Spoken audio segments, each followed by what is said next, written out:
Bueno, estamos en un nuevo programa de crisis y conflictos del siglo XX y ahora vamos a volver al oeste. Pero antes quiero decir algo que me han hecho una atinada observación. Cuando estábamos hablando de las operaciones aeronavales en el frente del Pacífico, cuando hablé de la voladura espontánea por cortocircuito del acorazado japonés Mutsu, dije que era gemelo del Yamato, cuando en realidad es gemelo del Nagato. El gemelo del Yamato es el Musashi. Y fue un error involuntario onomatopéyico, Yamato, Nagato, Musashi, Mutsu. La verdad que no es un idioma habitual al cual estemos acostumbrados, ¿no? Yo una vez cometí una gafta en ese tipo, hablando del barón von Ungern, llamé René Kenkampf al general, ¿cómo se llama?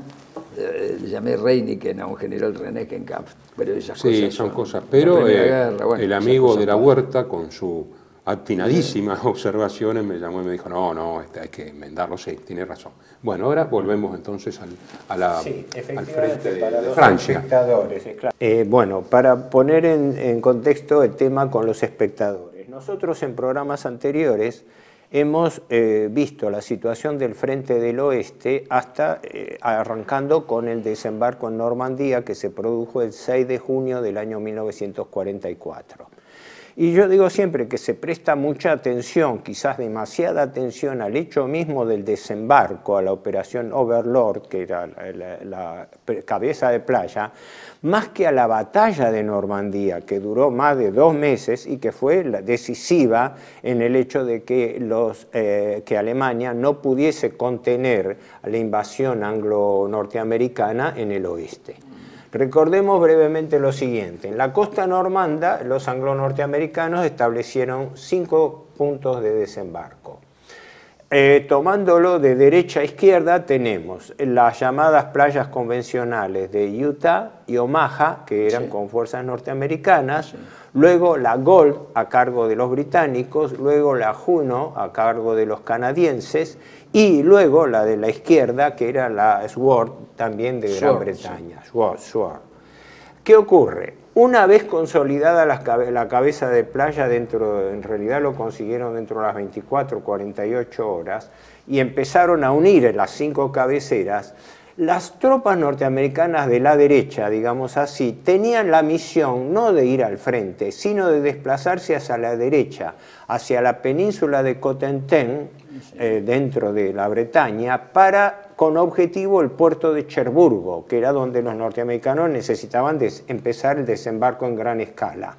No nos olvidemos que en la operación de Overlord de desembarco se empeñaron 160.000 hombres, mientras que los alemanes en todo el tramo entre el paso de Calais y Brest tenían 80.000 dispersos a todo lo largo, sin saber cuál iba a ser el punto elegido de desembarco, que ya lo hemos hablado, se esperaba. Lo dijimos también, con 2 estrategias diferentes. La que proponía Rommel, que era cortarle los dedos al que pusiera un dedo en la playa, y la que proponía von Rundstedt, dejarlos entrar y después derrotarlos. Ante la diferencia de fuerzas, que los dos la tenían clara, la cantidad de fuerzas que había, pero Rommel tuvo oportunidad de verlo antes de tener el accidente, desde la torre del castillo de la Roche-Guyon, que era el comando, la sede del comando occidental de la muralla del Atlántico, y cuando vio la flota desplegada, dijo, hemos perdido la guerra. Así directamente le dijo al ayudante, hemos perdido la guerra. Es una ciudad flotante, era una cosa nunca vista, una flota nunca vista en toda la historia. La cantidad de naves, el dominio aéreo absoluto. Sí, por eso, después de las naves hay que pasar al otro aspecto, el dominio aéreo. 11.000 aviones en total, de todo tipo, ¿no? ¿Cuántos eran los alemanes? Creo que si no llegaba a 500 porque había muchos para repuestos. Exactamente. Que aún así hicieron operaciones desde el norte, saliendo de Holanda, sobre naves periféricas de la invasión, en la zona de Calais, esa zona... Pero eso es por la calidad de los pilotos y por la calidad... Eso es por la calidad de los pilotos, pero cuando uno se pone a ver que acá hay 500 y el día D hubo una sola salida con 2 pasadas de Joseph Pip Spriller, un as de la Luftwaffe y su ayudante. Ha cumplido la Luftwaffe, era lo único que había. Sí. Bueno, sí. Ahora, entonces, vuelvo a esto. Los norteamericanos marcharon hacia la derecha para tomar el puerto de Cherburgo, que también creían que iba a ser una caída rápida y les llevó 2 semanas de combate en la zona del Bocage, es decir, una zona donde estaba muy expuesto, porque es una zona de seto, semiárida y descubierta, donde los alemanes con menos fuerzas estaban mejor parapetados para atacarlo. Bueno, creo que todo eso lo hemos visto, ¿no? Tanto es así que el puerto de Cherburgo cae, pero cae exactamente el 26 de junio. Quiere decir que entre el 6 hubo 20 días de desplazamiento cuando los norteamericanos tenían que... Tanto es así que la toma de Cherburgo como puerto fue inútil para los norteamericanos, porque dada la demora en capturar el puerto, ellos avanzaron con los puertos flotantes, que eran un remedio, pero un remedio eficiente para descender sobre todo los blindados. Y en cambio los alemanes destruyeron el puerto de Cherburgo, así que entre que lo reconstruían y se afincaban. Quiere decir, era ya un objetivo inútil. Claro, quiere decir que dentro del contexto de la batalla de Normandía tenemos que los norteamericanos se desplazaron hacia la derecha, tomaron Cherburgo hacia el 26 de junio. Y los británicos, con Montgomery a la cabeza, tenían un objetivo a tomar al día siguiente. Dentro de los planes de Overlord estaba que la ciudad de Caen, sobre el río Orne, y de ahí es puerto que desemboca al Canal de la Mancha, de ahí tener otro lugar de aprovisionamiento, de logística de desembarco. Sí, con otro elemento, agregar lo de Montgomery, vos lo nombraste a Montgomery. No. Montgomery quería hacer, en su estrategia era muy optimista, hacer una línea recta desde el desembarco con dirección apuntando hacia Berlín. Colonia Berlín quería llegar a la frontera alemana en forma directa y dejar el envolvimiento a los americanos. La idea de Montgomery era muy, muy optimista. No tenía en cuenta la tenacidad de los hombres que iba a encontrar, pero tenía así a favor 2 puntos. La inmensa cantidad de material, que si lo lograban desembarcar era abrumador, y por supuesto lo obvio, lo evidente, pero nunca no cansaremos de repetirlo, la superioridad aérea absoluta. Absoluta. El dominio del aire aliado. Pero aún así, ojo, estamos hablando de la batalla de Normandía, que era la batalla para que los aliados pudiesen romper el cerco que le habían hecho los alemanes sobre la cabeza de playa. Lo notable fue la alta resistencia, aunque desproporcionada en contra de ellos, de los alemanes, y también la impericia del mando británico, porque resulta que lo que Montgomery tenía que tomar al día siguiente del desembarco, el día 7 de junio, Caen, la tomó recién el 21 de julio. 21 de julio, es decir, le llevó 2 meses la lucha en la zona. Pero vos estás diciendo la toma física de la ruina. La ruina, ahí se estuvo luchando toda la zona. Quien va al lugar va a ver que es todo nuevo. Bueno, era nuevo, ahora ya es viejo. Digamos, Caen fue intensamente bombardeada por la Fuerza Aérea, la arrasaron, fue arrasada. Sobre esas ruinas entraron. De cualquier manera, los ingleses sufrieron varias derrotas. Una de ellas fue en los alrededores de Caen. Claro que los alemanes sacrificaban la división. La 12 División Panzer SS Hitlerjugend, que derrotó a la Guardia Real Británica en inferioridad de condiciones, bueno, fue diezmada. Creo que quedaron, ¿cuántos sobrevivientes quedaron de la división que tenía 10.000 hombres? Creo que un 20%, ¿no? Sí, un 20 o 15. La proporción de bajas monstruosa, la proporción de bajas sí son menores, pero claro, lo que pasa es que los hombres que estaban al frente eran mucho menores. Vos lo dijiste, 80.000 contra el doble, 160.000. Y 80.000 en todo el tramo. En todo el tramo. Y sin contar las reservas. Y teniendo algunas divisiones como la 7ª blindada británica y los canadienses que eran gente aguerrida. O sea que fue una lucha de titanes realmente, ¿no? Es decir, toda la zona de Caen, creo que el que lo estudia bien eso lo desarrolla es Liddell Hart.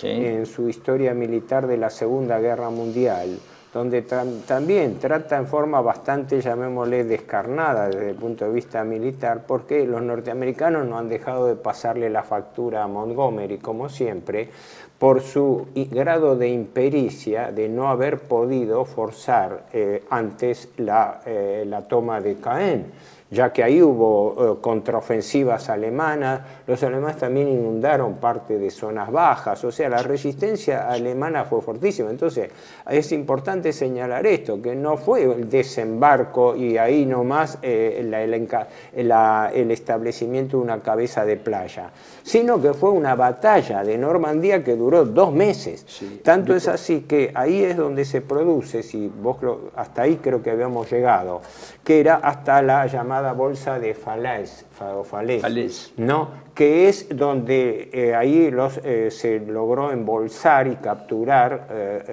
gran cantidad de prisioneros Los alemanes. aliados habían llegado máximo 24 kilómetros. Sí. Hasta a julio del 44. Quiero decir una pequeñísima anécdota. Es decir, hace 40 años, 38, 40 años, había mucha gente que vivía y había presenciado todos los pueblitos o ciudades, desde Caen, Brazzaville-l'Orgueilleuse, Villiers-Bocage, Carentan, etc. Todas las localidades de Normandía recordaban con una precisión asombrosa la presencia de los alemanes.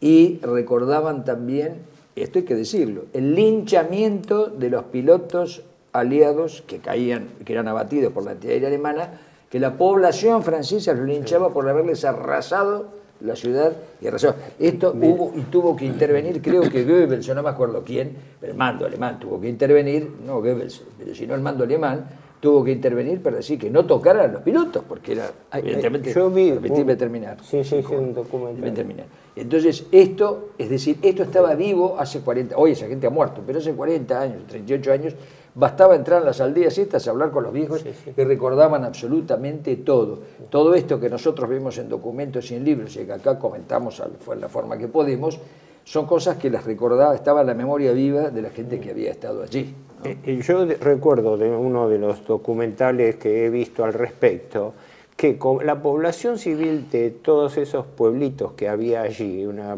zona pacífica, recibieron toda la descarga, no solamente de la artillería naval, sino el bombardeo aéreo. Hasta el punto que se decía de que no había familia francesa que no haya tenido alguna pérdida, porque eran pueblitos que no tenían ni refugios antiaéreos. Por esto vino el intento de linchamiento de los pilotos, porque eso fue un hecho. Ahora que se paró, sí. Digamos que ese episodio sucedió esporádicamente, pero porque hubo intervención alemana. Ojo, lo querían linchar, había una furia tremenda contra la población. No hablemos de los noticieros que emitía Vichy, ¿no? No, yo digo, de claro, frente pues aliada... vienen a liberarnos y nos están arrasando. Si había esa hay contradicción. Un documental que yo recomiendo porque es de época y refleja lo que pasaba en la frente, que se llama L'œil de Vichy, el ojo de Vichy. En ese documental está visto el tema de los bombardeos. Esto afectaba a la población, por supuesto, a la población. Bueno, habíamos dicho entonces que las distintas zonas, las cabezas de puente, se habían adentrado un máximo de 24 kilómetros en un mes. Entonces se había agotado un poco el ímpetu de la ofensiva. Pero la idea entonces era cercar al quinto Panzer y al séptimo ejército, que estaban por supuesto muy desgastados por todos los combates, entre Falaise y Argentan, o sea, en el norte y el sur, donde había una bolsa y hubo esta batalla, digamos, entre el 12 y el 21 de agosto del 44. La batalla de la bolsa de Falaise, que es una batalla de tremendo desgaste en cuanto a material, sobre todo material pesado, porque además los alemanes que estaban rodeados fueron bombardeados sistemáticamente por la aviación, sobre todo los Yavos, o sea, que le decían a los P-47 Thunderbolt y a los Spitfire equipados especialmente para el ataque a tierra, con cohetes, con todo. Entonces, y no había siempre una oportunidad de refugiarse. La pérdida de blindados en esto, de los Panzer alemanes, es impresionante. Era uno tras otro destruidos por los cohetes, hasta, porque acá lo podemos nombrar también, la muerte del que era el comandante, era jefe de una especie de Kampfgruppe, de grupo de lucha, de tanques pesados y batería de destrucción de tanques, ¿no? Un Panzervernichtung batallón del capitán, o sea, batallón de destrucción de Panzer, del capitán de la CSS Michael Wittmann, que era uno de los 3 más grandes tanquistas de la Segunda Guerra Mundial. El otro era el sargento Kurt Nispel del ejército y el teniente primero Otto Carius del ejército. Sí, este capitán de las Waffen-SS, que está enterrado en Normandía, se le rinde homenaje todos los años, le rendían en esos años los combatientes canadienses, americanos, ingleses y por supuesto alemanes en su tumba, y era un as de ases, y fue, digamos, abatido por la abrumadora cantidad de material desplegado por los enemigos, es decir, esperaban a 2, 3 tanques alemanes, de Panzer alemanes, eran esperados por 30 o 40 tanques. No, además la idea británica muy buena de reemplazar el cañón del Sherman por uno un poquito más pesado y largo, que es el que lo madruga, porque el Tigre era casi invulnerable de frente y de costado, pero si lo tomás desde otro ángulo. Bueno, esta es la operación Cobra, es decir, Bradley creía de que estaba toda la carne puesta en el asador en Caen, entonces dice, le ordena a Patton, Eisenhower, que gire con el famoso tercer ejército. Patton era un hombre de gran impulso, digamos, ¿no? Era un buen comandante táctico, y ahí rodear a la tropa alemana. Pero el sacrificio de las unidades de retaguardia permite que haya una especie de cuello de botella por donde se van escapando, ¿no? Esto debilita las posiciones alemanas en Caen, por eso Caen después cae en poder de los canadienses, creo. Claro, tampoco puede sostener... Pero era imposible, era un mar de ruinas, ¿no? El primer ejército canadiense avanza hacia Argentan para encontrarse con el tercer ejército de Patton, y ahí está la bolsa. Pero las unidades de retaguardia impiden que se cierre totalmente, y ahí hay un flujo, pero tienen que dejar el material pesado, que es lo que realmente Alemania en ese momento necesitaba. También pensar la destrucción de material pesado, Horacio, por 2 cosas. Primero, por los bombardeos. Y segundo por este tema, por la retirada que se veían obligados. La pérdida de material es lo que produce el colapso alemán. 500 tanques y 900 cañones perdidos, y 2.500 vehículos de toda clase. Uno ve los documentales que está todo desparramado, todo chatarra, pero salvan a 50.000.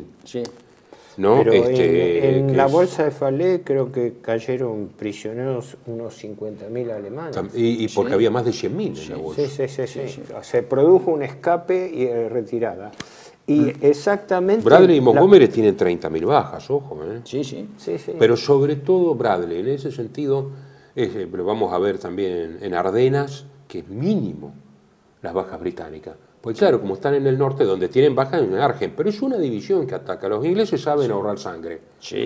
No, en ese sentido hay que decirlo. Acordémonos de Galípoli en la Primera Guerra, ¿no? Sin desmerecer de las unidades inglesas buenas, ¿no? Pero las maniobras que siempre Acordémonos de Galípoli en la Primera Guerra, que lo hemos mencionado en un viejo programa. Vas a Galípoli, los 2 cementerios gigantescos son el australiano y el neozelandés. Y el cementerio inglés está ahí, pero es más chiquito, ¿no? Esa es la verdad. El tema de la desproporción de fuerza. Una división. Además son indias y australianas y neozelandeses. Yo digo siempre que el tema de la desproporción de fuerzas en el oeste era equiparable a lo que estaba ocurriendo en el este. También la desproporción de fuerzas con que los rusos hacen la operación Bagration es comparable a la de los anglo-norteamericanos. Pensar que entre junio y agosto del año, del 44, lógicamente, los norteamericanos pusieron primero 1,5 millones de hombres en territorio europeo a julio.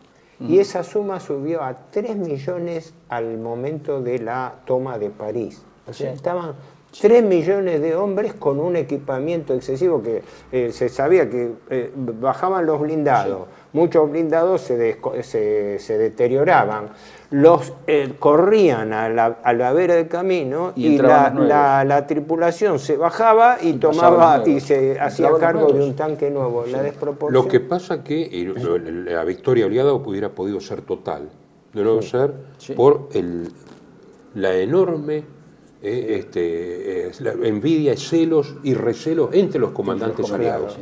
No, aquí dice la historia no contada de la bolsa de Falaise, la campaña que podría haber ganado la Segunda Guerra Mundial, porque si todo eso hubiera sido cerrado y destruido. Pero ¿qué pasó?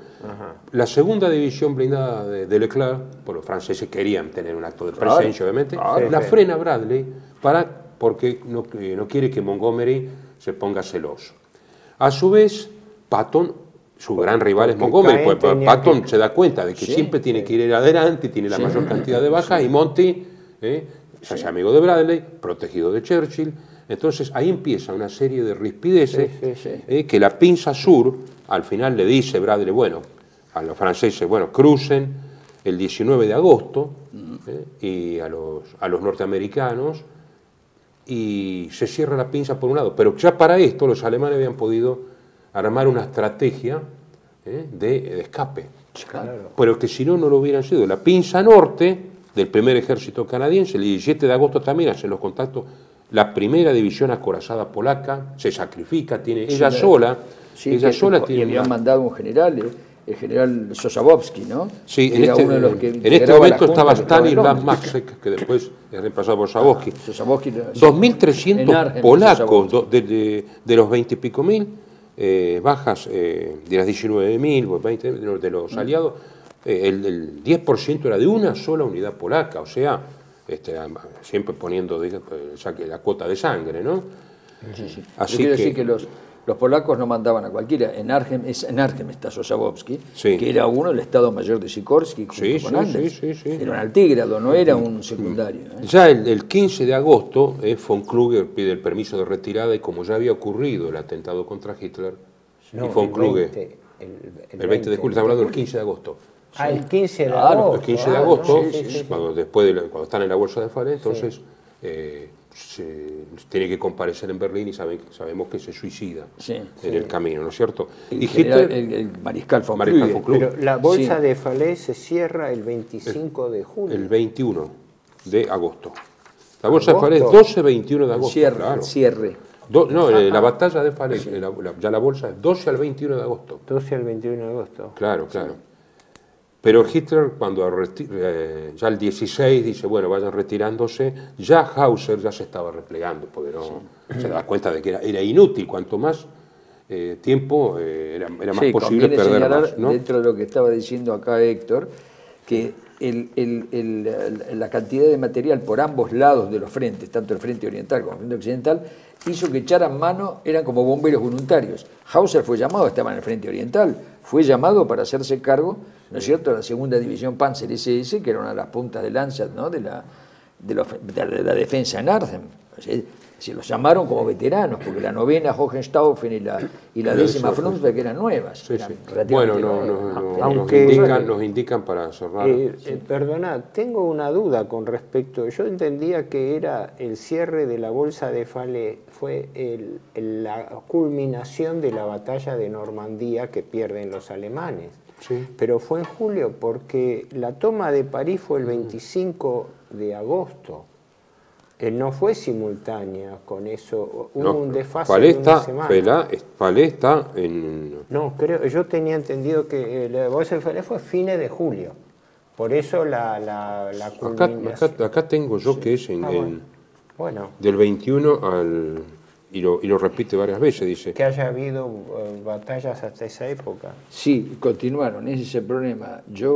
La caída de Falaise es anterior, es en julio, es verdad. Lo que pasa es que en agosto continúan los combates, por eso hablé del cierre de Falaise. El cierre de Falaise estamos hablando, sí. Pero el cierre de Falaise fue en julio. ¿Por qué? Esto es importante por lo que vamos a ver en el próximo bloque, ¿no? El desembarco en Provenza. Bien, lo vemos entonces en el próximo bloque. Está bien. Bienvenidos a CEPA, Centro de Estudios del Pensamiento Americano.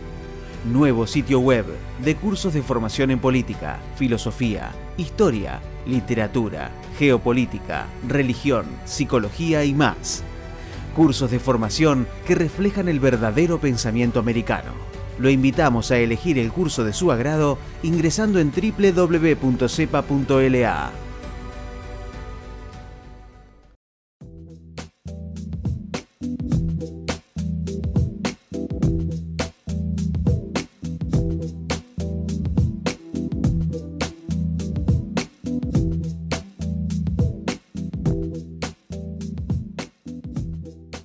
Decir siempre la verdad primero tiene un precio.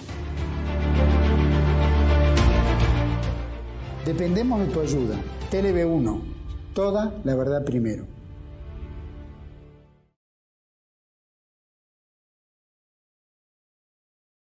Bueno, continuamos entonces ahora simultáneamente con el desenlace de la Bolsa de Falaise, el 15 de agosto del 44, la Operación Dragón, hay un desembarco aliado en el sur de Francia, en Provenza, que está, digamos, totalmente, falto de tratamiento, sí.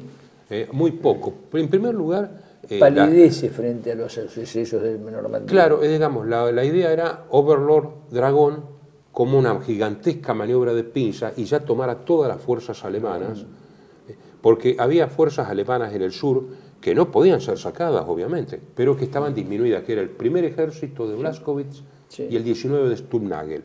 No había unidades blindadas significativas, eran generalmente unidades de infantería. Cosa curiosa, porque si los aliados podían haber hecho allí algo que no, por supuesto no se hizo, que era desembarcar entre Toulon y Fréjus, como hicieron, ese fue el lugar de desembarco, y en vez de haber ido hacia el centro para hacer esa maniobra de pinzas, podían haber hecho una maniobra de pinzas en Italia, desviarse hacia por la costa mediterránea hasta Ventimiglia y entrar en Italia y cercar a las tropas alemanas en Italia y de paso se le cae al gobierno italiano. La decisión predominó el tema militar de la destrucción de los ejércitos alemanes en Francia. Tuvo más, predominó eso. Exacto. El objetivo primario del desembarco en Provenza, que era tomar fue dubitativo los dos de todos modos. Fue dubitativo de todos modos. Finalmente se decidió eso, porque había dos opciones. Los dos puertos que les interesaban a ellos eran Tolón y Marsella, ¿no? Sí. Aunque el desembarco se hizo aprovechando las playas de Cannes, ¿no? Porque Pero ¿qué ocurre? El objetivo primario era aliviar la presión en Normandía, porque todavía se estaba librando la batalla. Esto fue el 15 de agosto. Efectivamente se superponía con toda la batalla de la Bolsa de Falaise. Y la respuesta alemana prácticamente no hubo mayor resistencia, porque los alemanes replegaron aceleradamente las tropas arriba, primero para reforzar Normandía y después ya para replegarse hacia el Ródano, por el Ródano, hacia el Jura, hacia la frontera No tenía suiza. sentido ofrecer resistencia en el lugar que hubiera sido aplastada y había que ahorrar fuerzas. Sí hubo batallas pequeñas de contención en distintos lugares con unidades móviles. Pero es que ese criterio es el que ya imperaba, conviene señalarlo también, porque nosotros lo damos por eso bien entendido, el criterio que empieza a predominar a partir del desembarco aliado en Normandía es el criterio que los alemanes llaman de Kampfgruppe, de grupos independientes de lucha, después lo vamos a ver en las Ardenas, de grupos independientes de lucha que habían dado muy buen resultado en el frente del Este.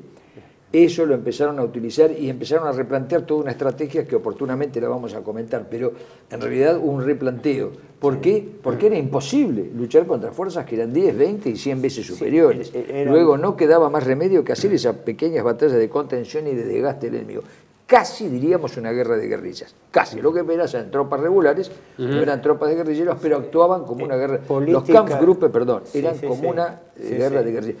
Esa noción hay que tenerla clara, porque eso es la forma que operaban. Eso es así. El tema es que, claro, por necesidad, los mandos alemanes tuvieron que darle más autonomía a los mandos intermedios y menores, justamente por estas cuestiones de desconexión y aislamiento. Los bombardeos aéreos y los ametrallamientos de caza eran sistemáticos. No ataque a baja altura, justamente. Transitar. En consecuencia, ante la imposibilidad de mantener comunicaciones, se le daba efectivamente no solo las comunicaciones, Héctor, la lluvia de bombas que desarticulaba todo. Vos movías una división de día y volvías perdías la mitad de los tanques, los perdías. Era imposible ante esa aviación abrumadora. Bayerline en Normandía. Sí, exactamente. Llega creo que con el 20%. Exactamente. Diezmaban las divisiones. Entonces, la única forma, ese cambio de táctica, ese cambio de estrategia, y de táctica también, de formar los pequeños grupos de lucha, casi como una guerra de guerrillas, que después se planteó en una estrategia que ya se empezó a estudiar en las escuelas del hombre contra tanque y demás, no fabricar más tanques, o fabricar lo elemental. ¿Por qué? Porque además estaba la crisis de material en Alemania, el bloqueo daba sus resultados, son 4 años de bloqueo, los resultados dan resultados. No había materiales. Había un objetivo político importante que era Marsella, porque era rimbombante y además había fuerza francesa. Incluso creo que famosa una unidad que era de gente de color, ya que hicieron después una película, ¿no? Que en ese momento los ensalzaron y después creo que los ningunearon, lo que siempre ocurre.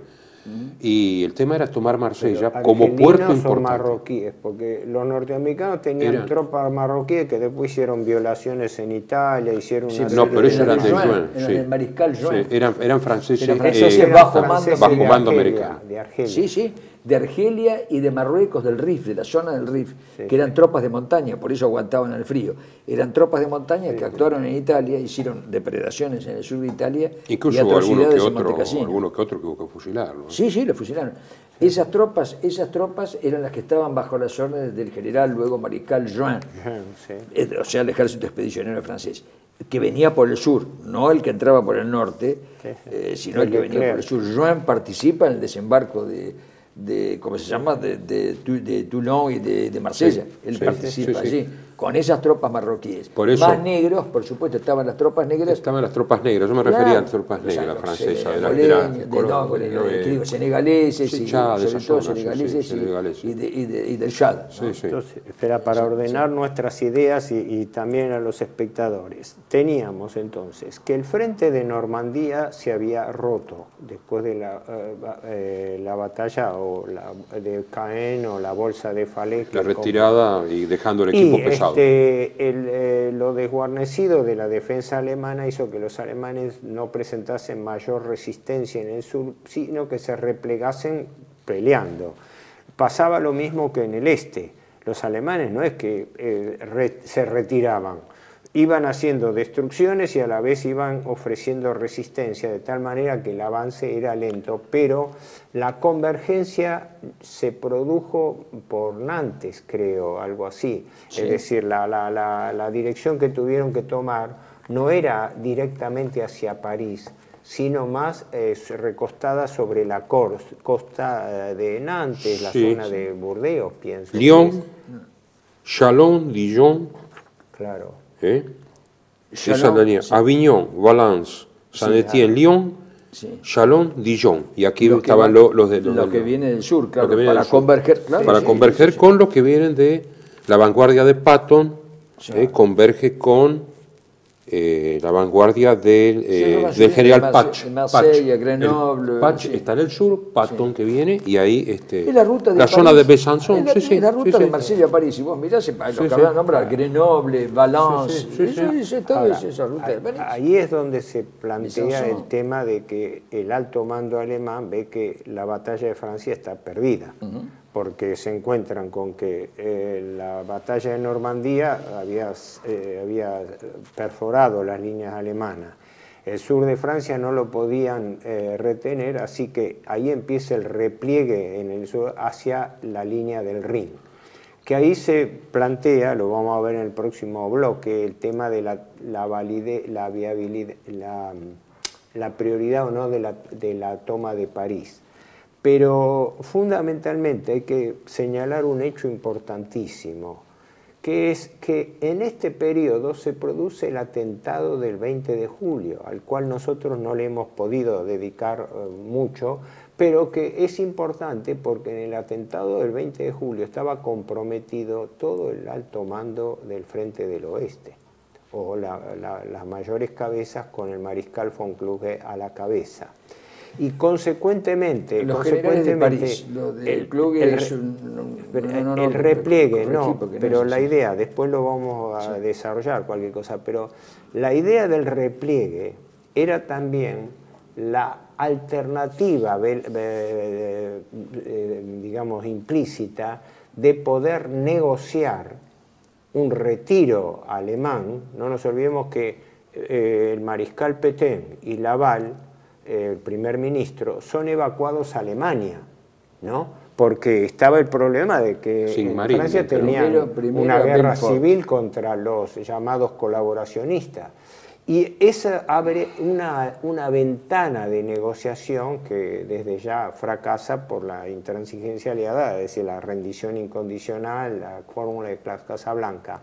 Pero es importante porque no nos olvidemos que el alto mando alemán estaba comprometido justamente en un atentado contra Hitler que significó después el descabezamiento del alto mando en París. A propósito, la biografía de Hitler, muy buena, de Joachim Fest, habla del día 21, digamos, 22 de julio, en los medios ingleses, donde saludan a los patriotas alemanes, fulano, mengano, sutano, etcétera, etcétera, presentando al Abwehr todo el generalato y se le hizo mucho más fácil, digamos, la destrucción de los conspiradores. Algunos muy comprometidos, otros no, otros lo habrán metido, digamos, en la bolsa, pero la cuestión es que el descabezamiento fue inducido.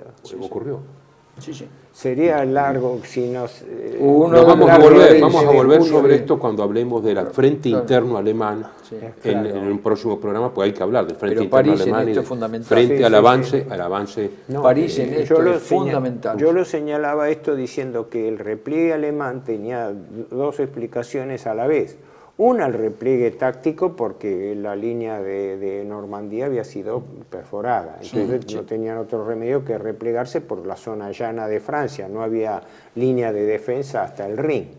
Y el sur tuvo que ser abandonado. Yo comparo el retiro alemán del sur de Francia con lo que les había pasado en el este, en Grecia y parte de los Balcanes, que también tuvieron que replegarlo porque la ofensiva soviética venía por el norte.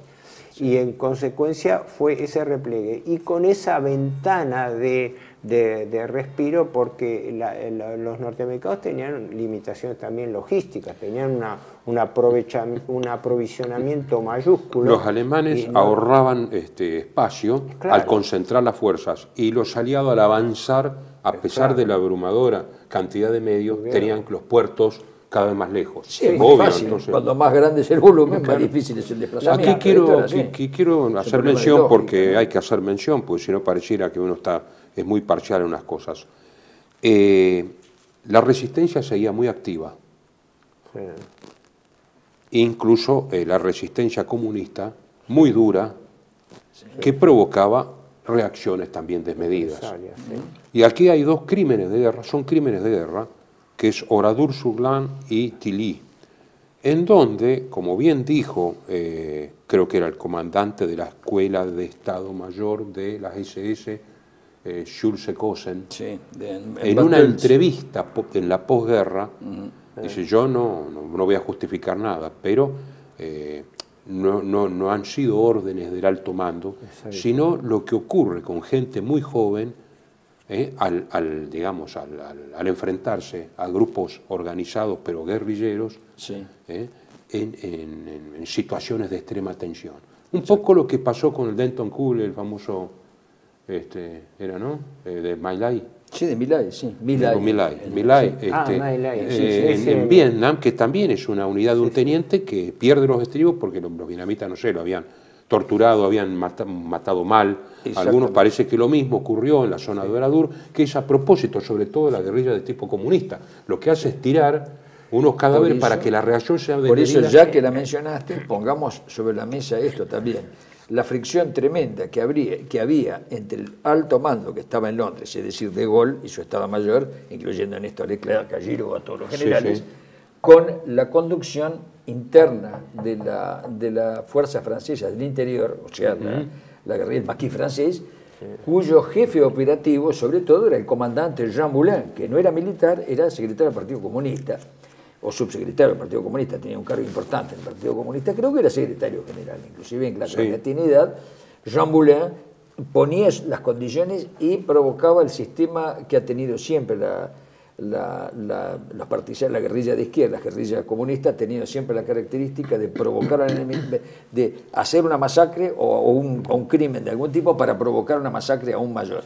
Lo vimos con la FOS, lo vimos con el atentado de la vía, lo vimos con el atentado de la Vía Rasela en Roma, que provocó la masacre de las fosas argentinas, etcétera, represalias por la Este es el sistema que han usado siempre, no es nuevo, esto es el sistema del foquismo, golpear acá, provocar una tragedia para que haya una reacción opuesta. Eso es el sistema que usaban. Y eso provocó una reacción. Caen muchos civiles que no tienen que ver, con lo cual se hace el odio mayor a la tropa.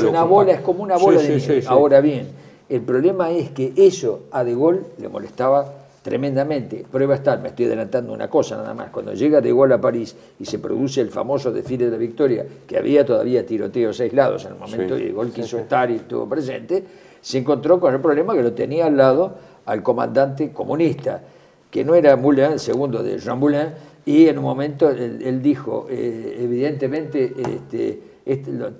tenemos gente bien entrenada para sacar a estos francotiradores. Sí, nosotros también vamos a tener que prepararnos para eso, contestó De Gaulle, porque sabía que iba a haber una fricción interna. Sí. Y bueno, ¿cómo murió Jean Moulin? A Moulin parece que ¿cómo murió? Moulin fue le avisaron, digamos, a la contrainteligencia alemana y a la Gestapo, evidentemente que mira, vos vas a la estación de Metz en Francia, en la estación de tren, y vos bajás el andén, porque pues por subterráneo se accede a los andenes, y en uno de los subterráneos hay una placa del tamaño más grande que esta mesa, pero cuadrada obviamente, que dice, acá fue asesinado por la Gestapo Jean Moulin. Lo cual no pasa de ser algo, en fin, un poco traído de los pelos, porque Jean Moulin se lo estaban llevando a Alemania para interrogarlo, lo habían agarrado para interrogarlo. ¿Cómo lo van a matar en una estación de tren? Sí. Ahora bien, cuando se produce esa ejecución de Jean Moulin en la estación de Metz, hay un hombre que respiró aliviado y no le disgustó el tema. Y ese hombre era el general de Gaulle, y no solo de Gaulle, sino todo el Estado Mayor en Londres, porque sabían que iban a tener un problema a futuro. La guerra para ellos ya estaba ganada, y es verdad que si uno mira, la guerra estaba ganada, cuestión de tiempo. Ese problema lo iban a tener. Y la presión era tremenda. No se olviden que la calle que rodea la Catedral de Chartres en Francia, es un desafío, se llama Jean Moulin. Estas cosas hay que entenderlas, porque esto estaba, es un fondo de la caja, el segundo fondo de la caja que no se ve, pero que operaba. Y eso operaba enormemente en De Gaulle. Había una contrariedad muy grande, que obligaba además al resto del maquis, en donde había, obligado a subordinarse al mando comunista. Esto hay que verlo de esta manera, porque así es como sucedió. Yo comenté, creo que en uno de los primeros programas, de ese famoso libro, famoso de Incendiada Europa, donde Kukric, que había sido funcionario del MI6, pero me llamó la atención, porque ese libro fue editado en la década del 50, que hablaba que el aliento británico, el plan, era provocar a través de la resistencia atentados que generasen represalias. ¿Por qué? Porque la ocupación alemana en Francia fue comparativamente benigna después de los acuerdos del armisticio del 40. Incluso no había un clima de guerra, y mucho menos en París y todo. Y la forma hay relatos de grandes escritores, no solo los de Junga, que vivían en clima de... Es decir, contemos la anécdota, el embajador alemán en París, el embajador alemán en París, porque había un embajador alemán en París, Otto Abetz, hacía reuniones entre intelectuales franceses o artistas franceses y alemanes. Era una política, digamos, oficial del embajador alemán, de Abetz. ¿A quiénes asistían a esas reuniones? Es interesante, lo cuenta tanto Junga en sus memorias como Louis Ferdinand Céline. Jean-Paul Sartre le pidió a Céline que lo presentara al embajador Otto Abetz. Es una cosa increíble, para estrenar sus obras en París. Las obras de teatro de Sartre, Jean-Paul Sartre, que todos sabemos que era de izquierda, trotskista y demás, fueron estrenadas durante la ocupación alemana en París. Primero, y el otro que pidió de asistir y asistió, era Picasso. Pablo Picasso quería asistir a reuniones con Otto Abetz. Estas cosas hay que decirlas. Pero ¿por qué? Si uno lee los relatos de Cioran, Emile Cioran, el gran escritor rumano, el gran prosista francés, rumano, que escribe en francés, escribía en francés admirablemente bien, se darán cuenta que la ocupación alemana de París, dice, yo no puedo hablar más que de París y alrededores, porque es donde él estaba, bueno, prácticamente no se notaba en la relación con la población, salvo con el maquis, o digamos sobre todo el maquis comunista, no existía, porque la orden era de tratar admirablemente bien a los franceses, y habían mandado al escultor Arno Breker, que era discípulo de Mayol y demás de los franceses, para que las relaciones estuvieran perfectamente aceitadas. Justamente esto vamos a profundizarlo en el próximo bloque cuando hablemos de caída de París. ¿Cuál es la situación interior? Bienvenidos a CEPA, Centro de Estudios del Pensamiento Americano. Nuevo sitio web de cursos de formación en política, filosofía, historia, literatura, geopolítica, religión, psicología y más. Cursos de formación que reflejan el verdadero pensamiento americano. Lo invitamos a elegir el curso de su agrado ingresando en www.cepa.la.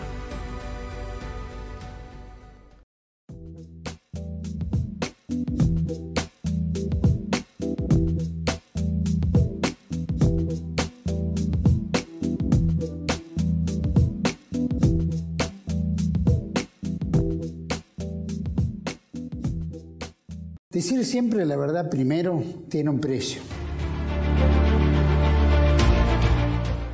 Dependemos de tu ayuda. TLB1. Toda la verdad primero.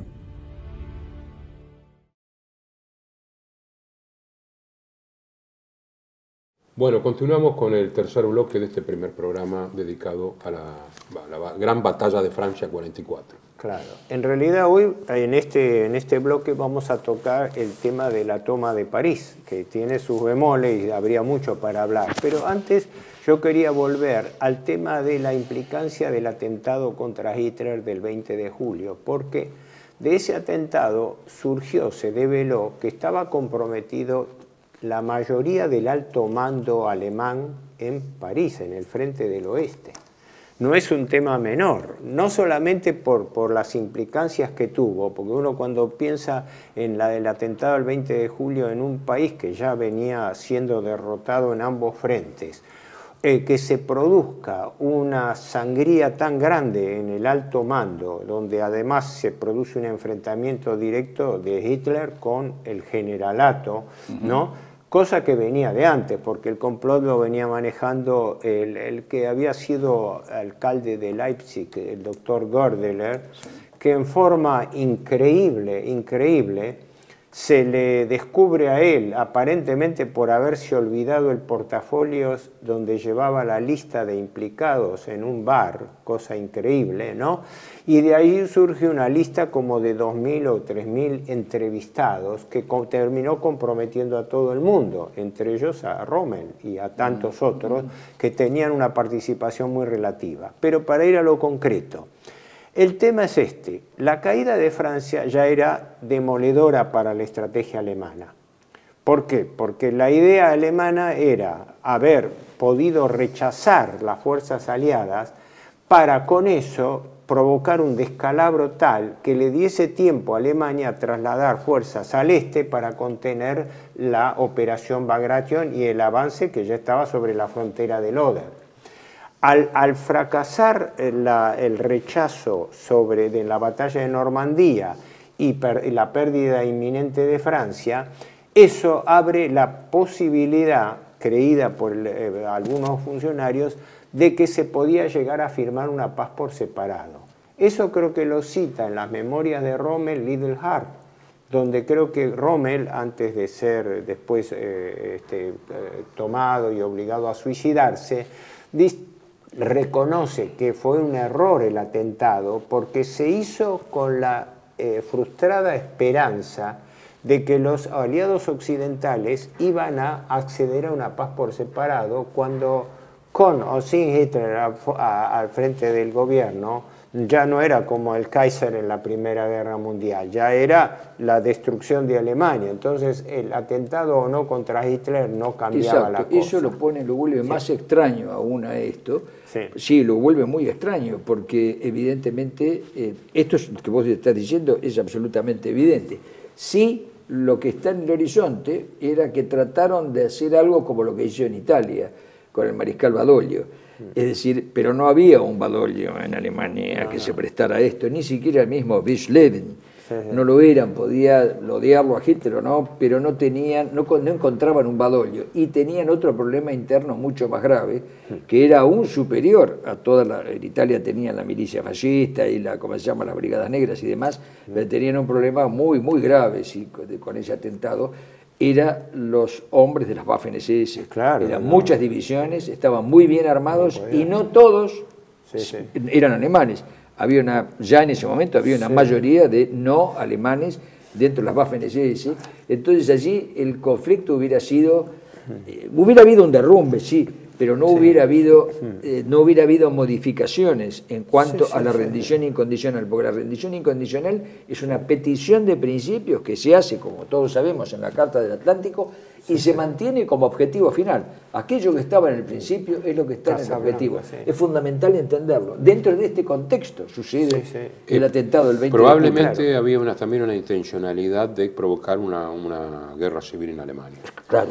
Porque hubo una mini, entre comillas, ¿no? Una guerra civil, pero en Berlín hubo un par de días que fueron tremendos, porque se encontraban en unidades, decían, con el Führer contra él. Parecía un poco, salvando la distancia, el 55, ¿no?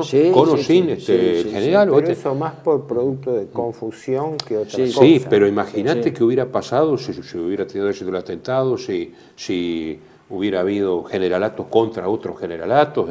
La experiencia de Italia demuestra claramente que el gobierno Badoglio duró tanto como le sirvió estrictamente a los aliados. Y Churchill lo dice en sus memorias.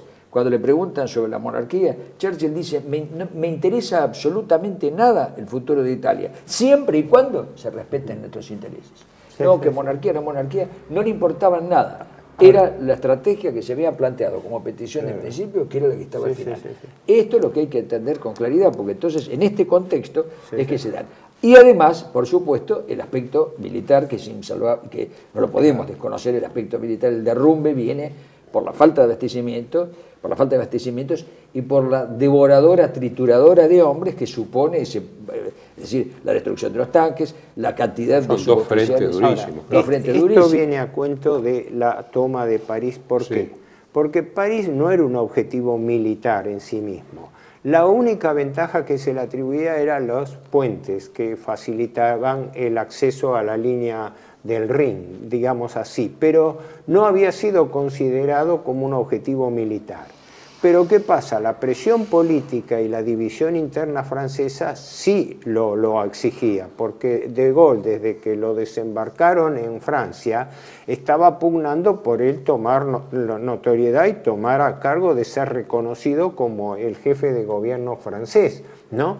Y en consecuencia la toma de París era no solamente el símbolo, era la cabeza del Estado, y además la competencia con la resistencia comunista francesa, que había tomado la delantera en todo lo que eran atentados, por eso, crímenes. Digamos, la toma de París tiene dos aspectos, uno político y el otro simbólico. Militar, algunos. No, podía tenerlo porque se atribuye que en un primer momento en el cuartel general de Hitler se pensó en que la resistencia en París iba a servir de cebo para distraer fuerzas aliadas que tuviesen que reforzar una vez que se hubiese comenzado la lucha en París. No creo esa hipótesis. Pero la contra era, y eso explica la rendición del comandante von Choltitz, es que el alto mando en París había quedado descabezado, porque el propio von Kluge, que había sido a poco nombrado y hasta gozaba de la estima de Hitler por su comportamiento en el Frente del Este, estaba comprometido en el atentado, por eso cuando lo llaman a Berlín, él se suicida suicida en el ver camino. qué grado de compromiso. Exacto. Porque era demasiado militar, digamos. Relativo, un compromiso relativo, porque estaba la confusión del grado de participación. El caso paradigmático es Rommel. Rommel se entiende que llegó a contemplar que Hitler pudiese ser desplazado, pero no, él lo dijo, muerto. es necesario ver qué negociaciones tenemos con los aliados, y mientras está este hombre que es intransigente. Pero en las conversaciones militares de Hitler, las de Helmut Heiber, donde ahí está, es decir, en esas conversaciones militares aparece varias veces, hay partes que están cortadas porque no se perdieron los originales, una cosa que no está toda completa, pero lo que hay, sí, es una permanente insistencia de Rommel y luego de von Kluge y luego de von Rundstedt. En realidad todos pensaban así, pero de allí una conspiración, y otro es un paso más adelante. Porque tenían además la experiencia de Badoglio, ¿no? Conviene no olvidar esto. Pero, el rompecabezas era ese. Ojo, desde el punto de vista militar fue un descabezamiento por hombres como Stubnagel y todos que se suicidaron antes de llegar a Berlín, porque era claro, por eso. Ese descabezamiento hacía que el propio von Scholtitz estuviese, y un hombre que desempeñó un papel, se diría un poco perverso, porque había sido jefe de Estado Mayor de Rommel, Speidel, el general Speidel, que era vicejefe de Estado, porque este hombre sí era uno de los... Continuó en el ejército alemán de posguerra. Después fue secretario de la OTAN, después de la guerra. Pero yo había leído que este hombre, que había sido primero jefe de Estado Mayor de Rommel, de quien habló siempre bien como militar, pero este hombre parece que fue el que convenció a von Scholtitz de que no tenía sentido una resistencia en París. Entonces ahí se da la orden de salida por el cual las tropas alemanas abandonan París, porque había más de 30.000 hombres. París tenía muy mala fama en Alemania porque todas las ciudades estaban destruidas, incluso las otras ciudades europeas se había combatido y todo, y París era como una especie de isla en donde se vivía demasiado bien. Por eso Hitler le dice: usted ahora, Scholtitz, va a ir a París, una ciudad donde por lo único que se espería por los primeros puestos en el comedor de oficiales. Sí, pero además de esto, para mí acá hay un punto oscuro, por la cuestión política, hay un punto oscuro, hay algo acá, un punto oscuro. Cuando Scholtitz, que es de la idea de no destrozar París, llega una orden dudosa sobre el destrozo de París a través de Speidel. Es en el diálogo entre el general Dieter von Scholtitz, que es el que finalmente rinde París, que quería entrar en negociaciones con De Gaulle, claramente, también lo quería el gobierno de Pétain, dicho sea de paso, y los alemanes no miraban tan mal eso. Y la posición del general Speidel, que cuando le hace la presentación hay que resistir en París, aunque la ciudad quede en ruinas, Scholtitz le dijo... Scholtitz le contestó irónicamente: sí, ya ordené dinamitar Notre Dame, la Tour Eiffel, la Conciergerie, todos los monumentos históricos ya está puesta la dinamita. Y Speidel le dijo: ¿usted cree que le estoy hablando en broma? No, creo que no me está hablando en serio. Hubo un diálogo de ese tipo. Es decir, Speidel impulsó una cosa que por supuesto no la podía aprobar, sabiendo que era un hombre que toda su vida había sido opuesto al régimen. Esto no hay ninguna de Speidel, no hay que estaba en contra en ese momento, lo había estado siempre, desde la época de von Fritsch y demás. De manera tal que esa configuración de los hombres importa. Y los hombres, curiosamente, los dos hombres conspiradores fuertes que había en París, que eran los hermanos Stulpnagel, los dos generales Stulpnagel, y dos que estaban en la expectativa. Uno era el general von Schweppenburg, Leo Geir von Schweppenburg, que estaban en los que discutían el tema de que había que finalizar la guerra, pero de allí al magnicidio hay una distancia. Primero. Y segundo, el que no estaban de ninguna manera, pero esas cosas corrían, porque estaba en estado deliberativo, las Fuerzas Armadas, sobre todo después del atentado, es el general von Scholtitz. Pero en la intención de Scholtitz es salvar París. Eso estaba diciendo. Ahora, lo que piensa Scholtitz, yo lo que sostengo, me atrevo a decir esto, es una conjetura mía, yo lo que sostengo es que lo de von Scholtitz en el fondo está en la conducción suprema alemana, es decir, en Hitler, no destruir París como no quería destruir Roma. Es decir, los amagues, primero se decían cosas, pero la famosa guerra orden que da lugar al libro tan mito. famoso de Art de Denis París. Lapierre y Larry Cons con la película Art de París. consecuente. Art de París Es no, un mito. no, por lo menos no está escrita en ningún lado. No. Si fuera expresión verbal o no, no sé, pero no es una orden escrita. no. Esto hay que hacerse yo cargo porque lo hemos leído en recuerdo- muchísimos libros sobre el tema y no Claro. está en la orden. Si no hubiera estado de fotocopia por supuesto, en se todas hubiera partes. difundido. Lo que sí se debatió era la resistencia o no militar. Entonces, volvemos a esto. París no era un objetivo militar. Podía serlo por el valor de las comunicaciones, pero fundamentalmente por el problema político. ¿Por qué? Porque los norteamericanos fueron los más reticentes a desviar tropas de París, porque la prioridad Pero no que estaba bombardear. fijado... Pero no bombardear. No, ¿París fue bombardeado? no, Las GAR, la zona de No, ¿cómo se llama? Las estaciones de ferrocarril. Sí, no solo las estaciones de ferrocarril. Vos vas a Montmartre, están los lugares, las placas donde hubo bombardeo dentro de la Hubo ciudad. bombardeo. El único bombardeo de París sufrió solo el bombardeo angloamericano. Otro No, bombardeo pero no tuvo tropas, París, es la no sé realidad.